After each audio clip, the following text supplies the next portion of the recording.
Good morning, students. From the chapter Why Do We Fall Ill? We have discussed the general seeming effects in certain diseases like AIDS. Okay. And let us discuss about principles of treatment. Principles of treatment. So, treatment cannot be carried out casually or randomly. So, whenever a person is suffering from disease,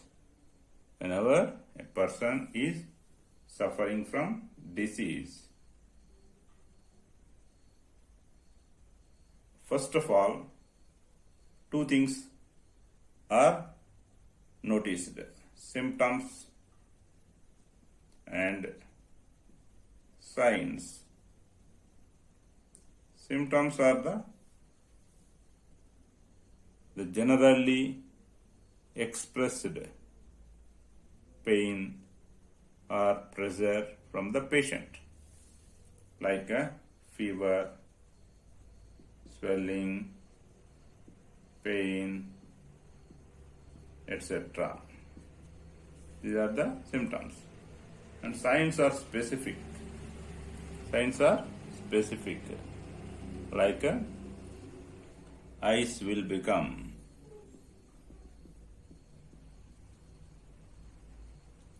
whitish completely, and or yellowish. Skin will become yellowish.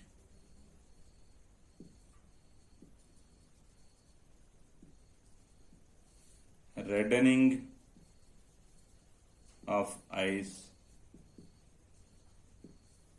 right? Watery secretion from eyes, small ulcers in the mouth, itching, etc. These are all signs. So, before carrying out treatment for any disease, first symptoms are observed, then signs are also observed. Based on the signs, some laboratory tests are carried out. Laboratory diagnostic tests are carried out, which will be explaining increase or decrease in the quantity or concentration of important substances in the body. Substances like hormones, biomolecules like creatine, albumin,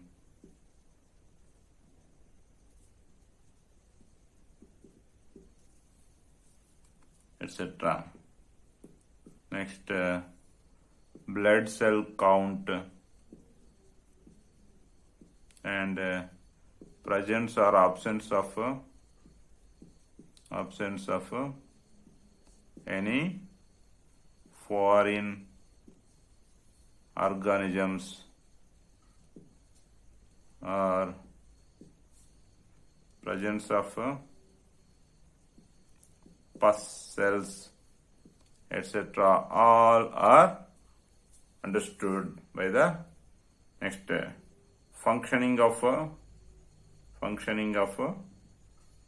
various organs. Various organs also can be assessed. So these are all the things are first they are done. then the treatment will be started.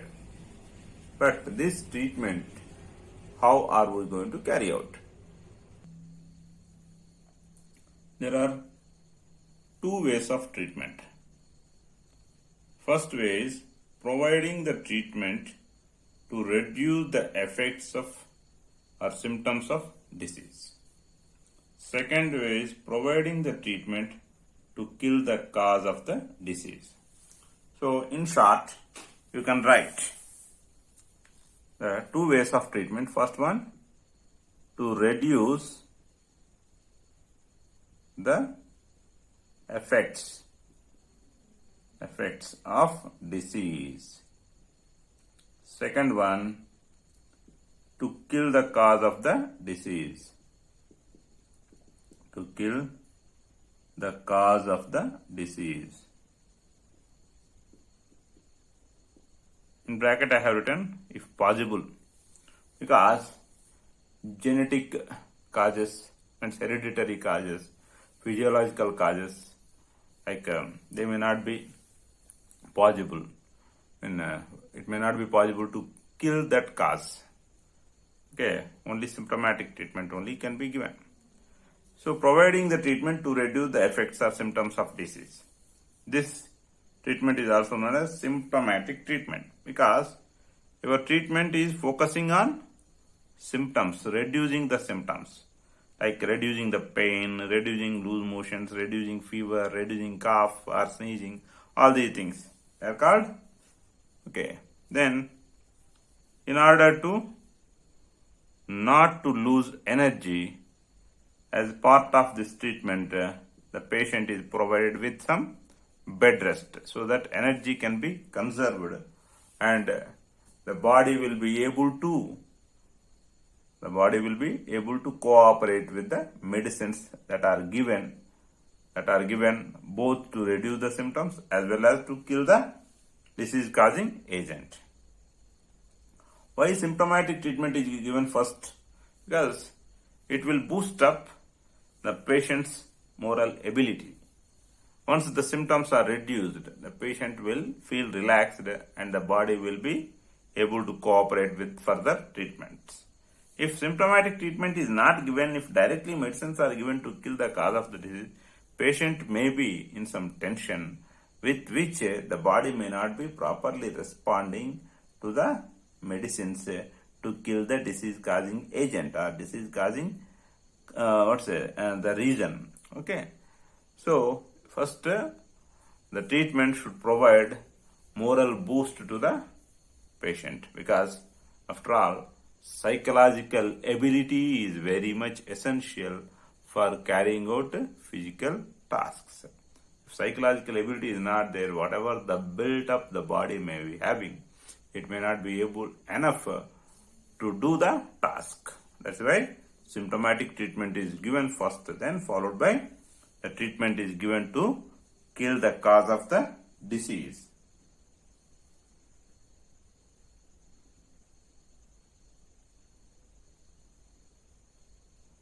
How can we kill the microbes? We use medicines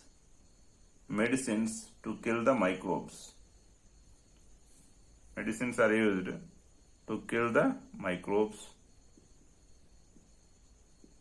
especially in the case of bacteria, nematodes, protozoans, etc. For viruses, we cannot use medicines to kill viruses.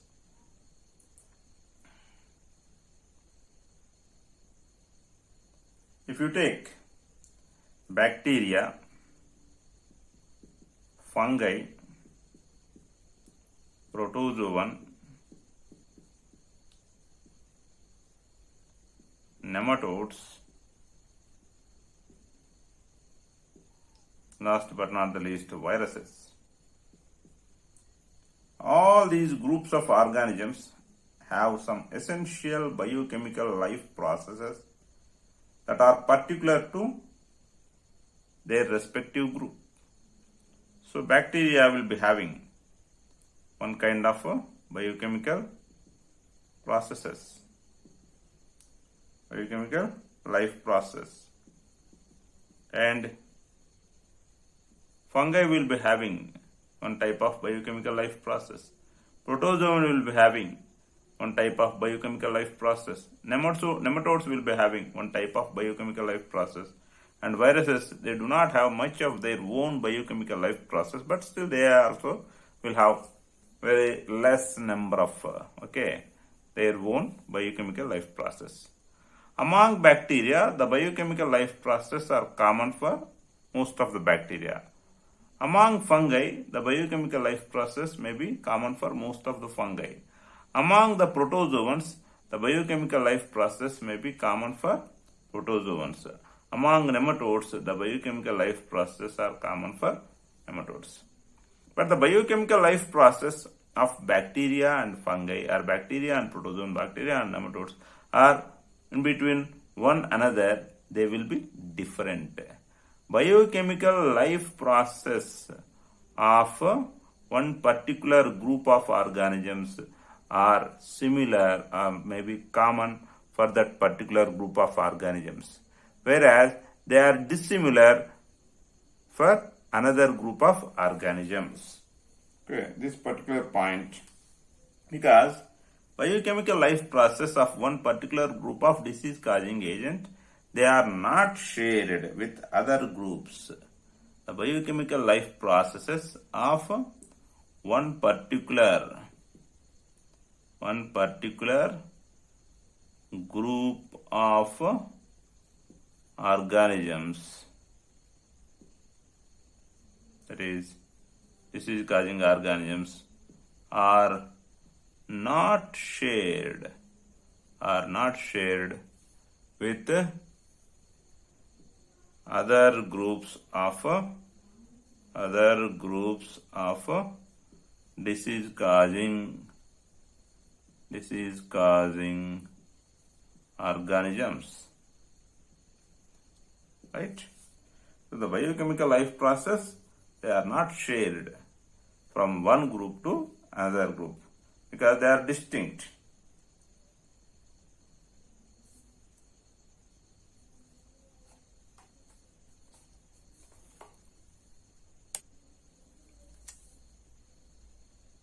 These biochemical life process, the biochemical life processes of disease causing organisms are different from even humans also. So they are different from one group to other group, and they are even different from humans also. Hence, the pathways or the biochemical life process that are used by different disease causing organisms are not used by humans also. The pathways are the biochemical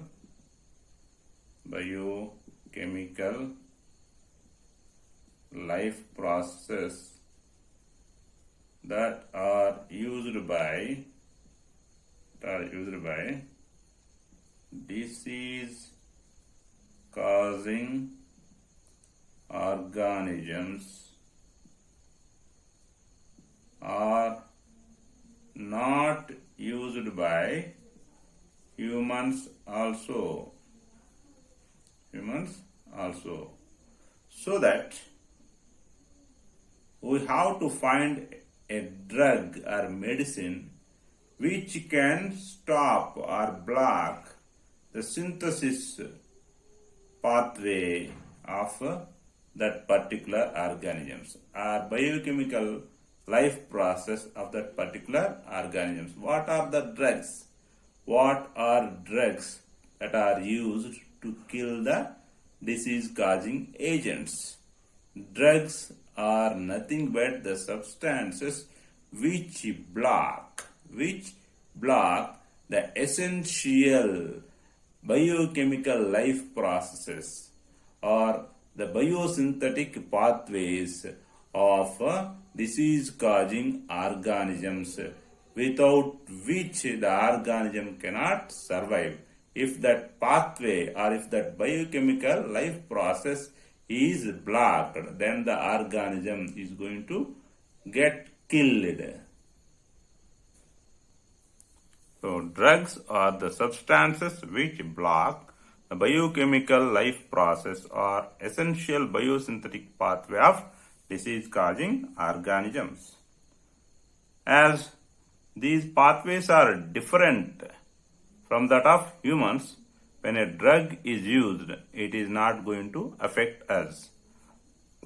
Why a drug do not affect our body? Because the drugs are focusing to block the essential biosynthetic pathways or essential biochemical life processes of disease-causing organisms, which are different to the biochemical life processes of our body. So, the drugs do not interfere with our biochemical pathways. Instead, they only block the biochemical life processes or biosynthetic pathways of disease-causing organisms only.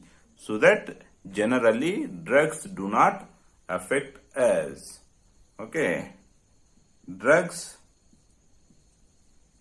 do not affect human body negatively because the drugs are specific to block only the biochemical life processes are biosynthetic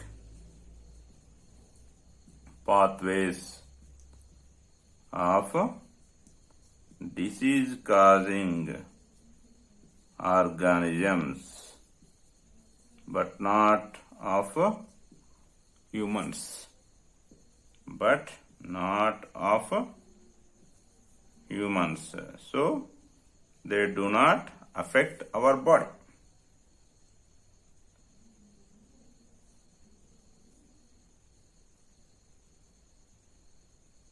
So, drugs are prepared against bacteria, antibacterial drugs. Drugs are prepared against protozoan, anti-protozoan drugs, especially malarial parasite, anti-malarial drugs, anti-nematode drugs, like that drugs can be prepared. Okay. Because why you have to prepare antibacterial? Because bacterial life processes are different from nematode or protozoan or fungal. So antibacterial, antifungal, anti-nematode, okay, anti-protozoan, that is anti-malarial or anti-amoebiatic, all these things, the drugs are specifically prepared because each group of organisms are having their own specific biochemical life process or biosynthetic pathways.